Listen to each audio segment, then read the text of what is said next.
guys, Tuva here. Hope you're all well and hope you're looking forward to the next video. Have you ever wondered what the Rainbow Bridge is? And have you ever wondered why it's there? Where it leads to? Midgard. In fact, we will be talking about the 9 worlds of Yggdrasil. But I want to start off with the central part, which is Midgard, where we live. And it is a fascinating place because the gods, in their wisdom, put this beautiful rainbow bridge in from Asgard down to Midgard through the branches of the tree for them to be able to come to us.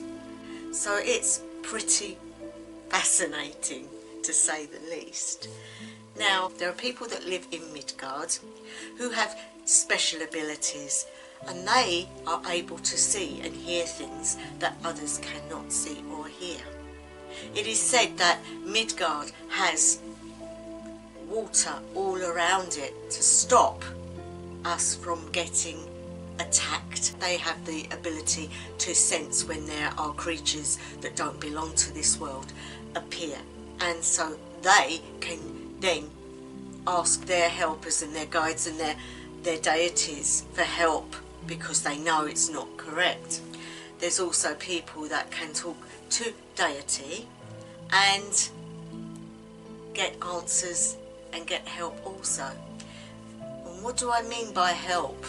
Well, the most fascinating part is that the protector of Midgard and the human race and Asgard and the gods is Thor. The 8 worlds that surround us on the tree can bleed into our world.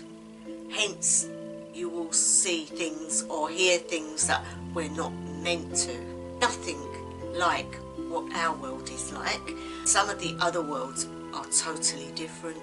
For example, if you was to open up a doorway to Muspelheim, you would have fire, and fire would wreck our world.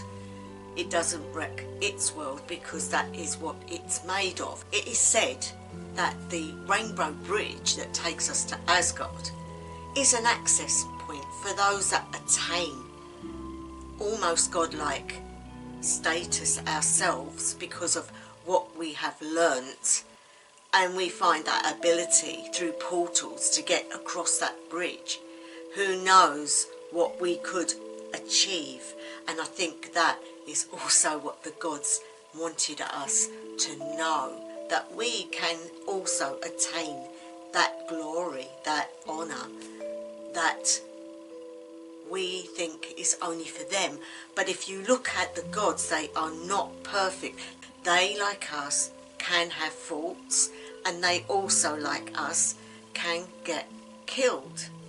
So we have that opportunity to use that rainbow bridge. But how do we do that, you might ask? From the moment you open your eyes in birth to the moment you shut them at death, we are learning.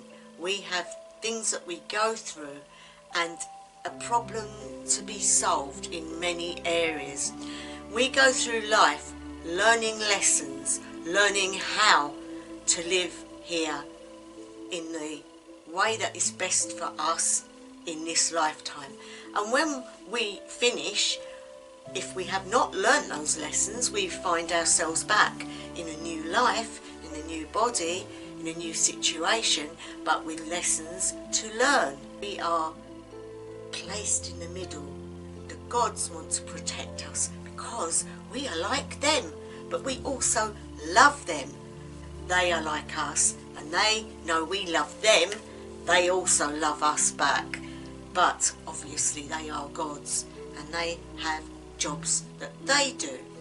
Like we have to learn lessons, they have jobs that they do. Now, Thor is one of them.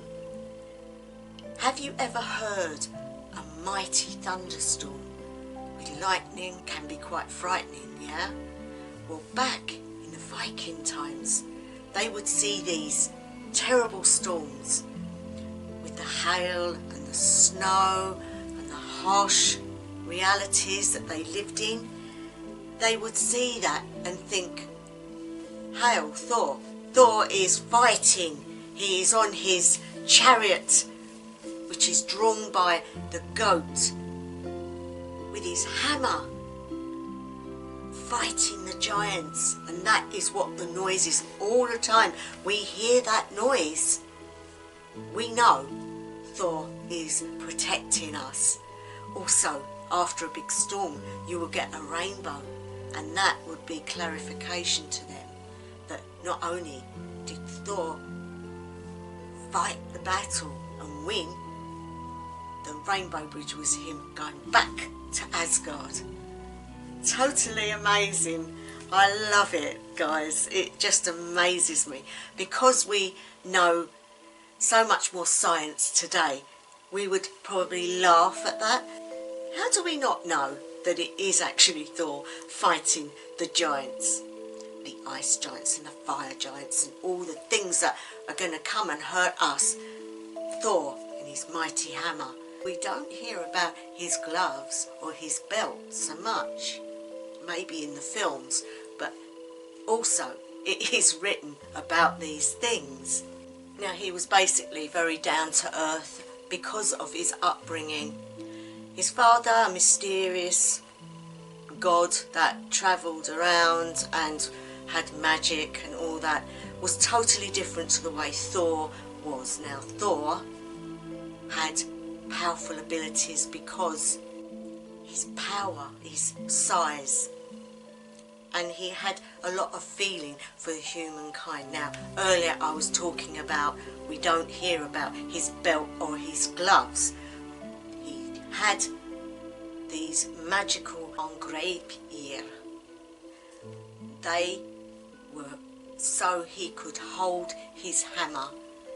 They were strong enough to be able to hold the power and to be able to wield his hammer, Mjolnir. So we can see he wasn't just about him. He had these other aspects to himself, which they don't always talk about. Midgard. His belt doubled his strength and his might. So you can understand how he was the protector, not only of Midgard, but Asgard. Even the gods went to him as their protector.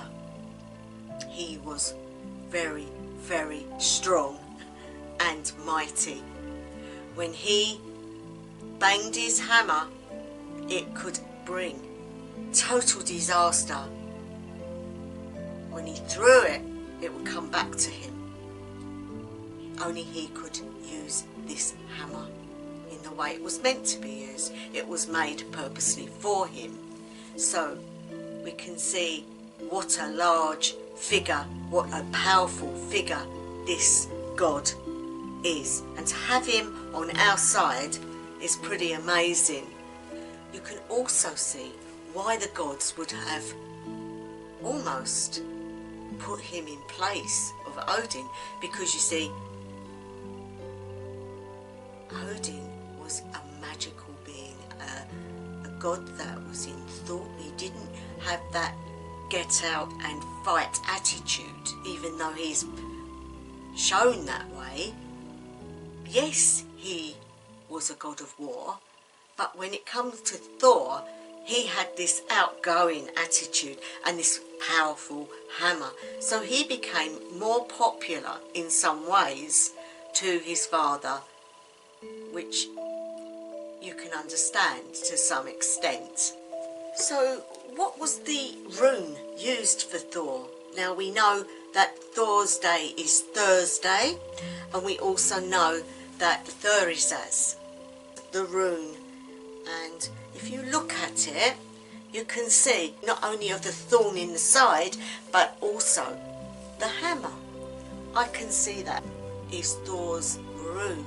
Now, Thoris has two sides to it. There's the bitterness side and there's the thorn in the side, but you've also got dealing with things, sorting things out. We live on Midgard. We know Midgard, we know this is our home, but there are areas that the gods are in that we don't know, and that is the portals. And a lot of people would say it's the places like the burial mounds, and it is spoken the goddess Hel would come through there. Then we've got the caves, we've got waterways, we've got rivers and seas, different gods in different areas. So what I'd like to do is do a small pathworking to see these different areas around Midgard and to see where the gods might be popping up from, and also to give you the abilities then to realise where they might be and where we can contact them. And no better is it than when there is a thunderstorm and we see, or a rainstorm where after we see a beautiful rainbow, we can give thanks to the gods that that rainbow bridge connects us to them, and that all the time we see that. And funnily enough, it is even wrote in the Bible, in Christianity, that God would never destroy the earth all the time there's a rainbow visible. So we can see the rainbow has a meaning. It is another religion with a connection to rainbows. So it's great. I love it. I just love all these different religions, different ways of looking at things, but how much they are still connected. And I find that totally adorable, to be honest. I really do.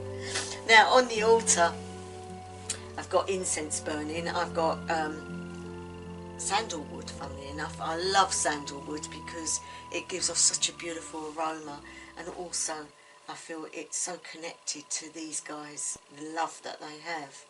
I have the hammer Mjolnir on here, which keeps tipping over. That's because I made it and I didn't buy it. We have this light in this bowl depicting our moon, because the moon is part of our world, and also the drinking horn, because hey, where would we be without our drinking horns with our drink? And the gods so love drink. They love their mead and their ale. And some flowers, green for the earth, so that we can depict this is the middle of the tree, not the bottom, but the middle. We are the main focus for the gods. When I did the witches' runes and you throw them, you take that middle first and then you go to the right one next. I'd like to take a seat and get yourselves in a lovely state where you feel relaxed. We all know how to do that now, don't we? Through the nose, breathing in, hold, and then out through the mouth. In through the nose, out through the mouth.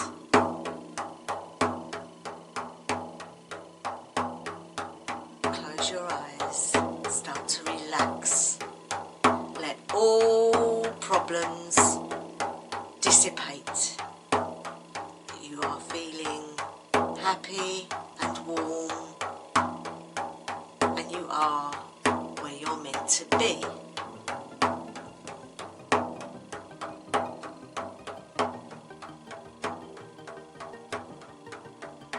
Lovely.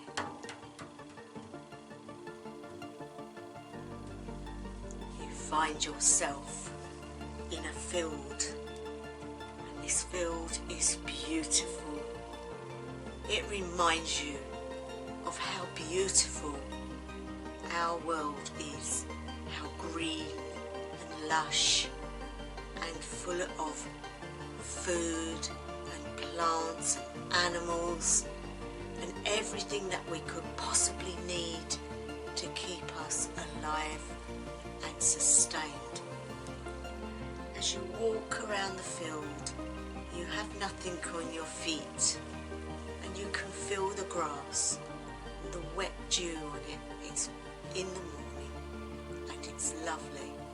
It's a beautiful day, and we can see the beautiful sun rising in the sky, and that is our first port of call. We look up at Sol, and we see the chariot and the goddess riding through the sky, pulling the sun up into the sky. And we say, "Hail to the sun goddess, hail, glorious one. We thank you that you are there, keeping us warm, keeping us cozy, but also helping our crops to grow and giving us light and giving us the fire to cook our food on. How much we owe you, gracious, great one." And then we turn our attention as we walk again through the grass. In the distance, we can hear this beautiful noise of water rushing and gurgling. We make our way towards the sound, and as we go nearer, we hear a beautiful noise of singing, and we notice there are lots of elves in the wooded areas near the water. They are all singing, and they are totally oblivious that we are there. But we make our way to the river, and as we get there we see the water crashing down, and there on a boat is Njord with his fishing net into the water. He looks up and gazes at you, and you say, "Hail Njord, hail, thank you that you do this, that you look after us. Thank you that you are there." And you realise that the water just isn't anything. It's not just water. It's magnificent, life-giving water to the animals that live within, the amphibians. We have all sorts of creatures. You then see Ran, which you don't really want to have anything to do with, for she can be rather aggressive. But again, the goddess of the sea. She's come inshore because she knows that you are there, and she wants to get a look at what's going on. As you turn around, you see the ice caps on the mountain top, and you see a beautiful white wolf running towards you, and that can only mean one thing. Skadi, and she's come to visit Njord, for even though they do not live together, they are still a married couple, and she likes to visit now and again. In the distance you see her coming down the mountain, so beautiful in her crisp white clothes and her long white hair. You say, "Hail Skadi, hail great goddess of the cold winter. Thank you for your understanding of our plight in winter." And she smiles as she goes by at you and nods. You now want to find where the other gods and goddesses might be hiding on our world. And as we turn around, we see a hole in the ground, which is very much like a cave, but it's like a pothole. But it's big enough for you to walk into. And so we make our way into this cave-like hole. And as we go in, we find a branch and we light it with some stones. You crush the stones together and make a flame, and it bursts into light. this cave. As you walk in, guys, you can hear dripping water noises, but you can also hear what sounds like footsteps. A little bit afraid because it's getting chilly and it's very dark, even though you have that light. You hear a goddess calling out, "Who are you? What do you want?" And as we get nearer, who should it be but Hail? Hail to you, Hail, Hail. We just wanted to see where we could maybe contact you and see what you do for us on this our land. She looks at you.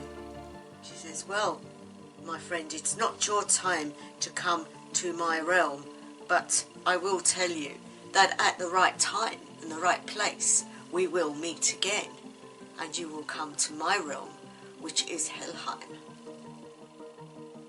We will get to know each other better there. But if you wish to talk to me, you may use these entrances in your workings, and I will be able to meet with you if that's what you wish. But I would leave now, as it is not the right time. You need to ask me first." We say, "Hell, thank you for your time, great goddess."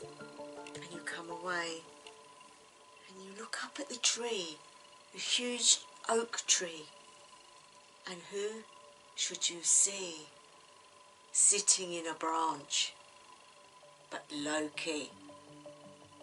He's laughing at you because he knows all the things you want to know, and he is known as the jester, as the joker, as the one that plays lots of tricks on people.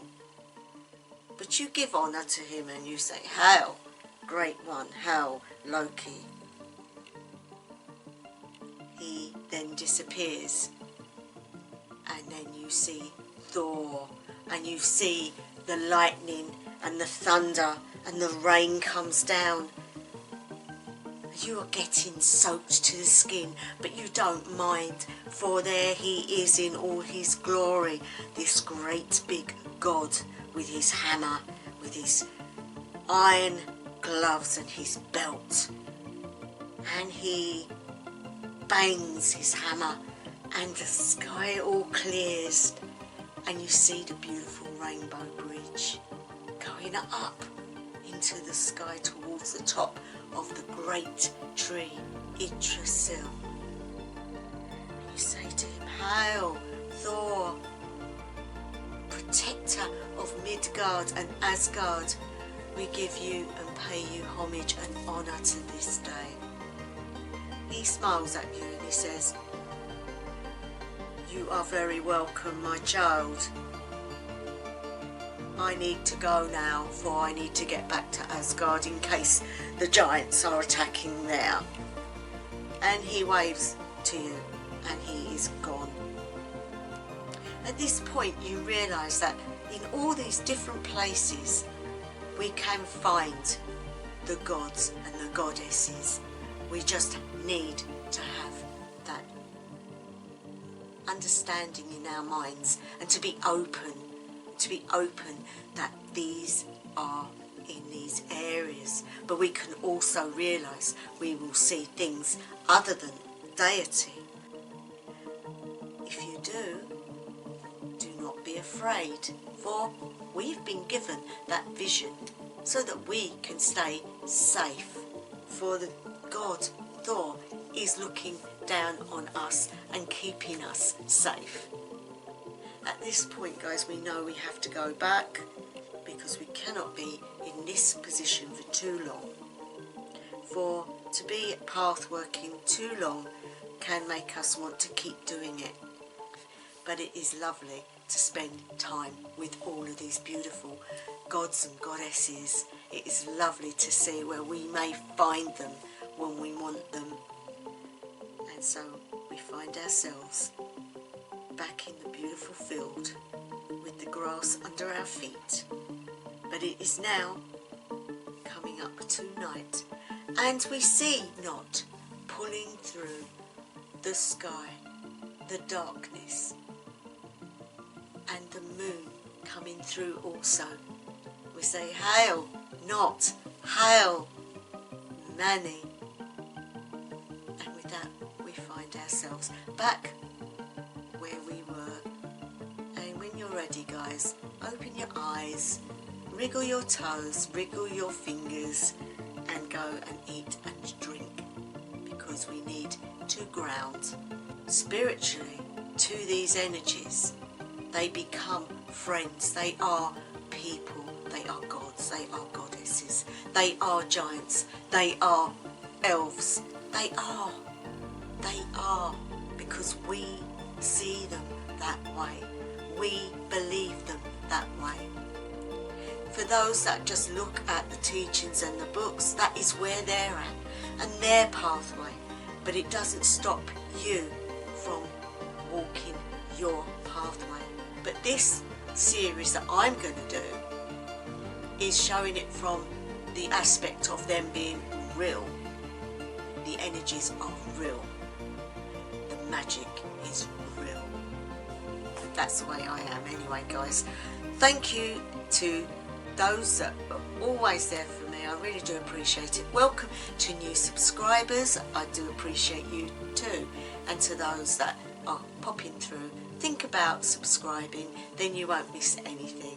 So I'm going to leave it there, guys. So wherever you are, whatever time of day, night or evening it may be, I wish you the best ever.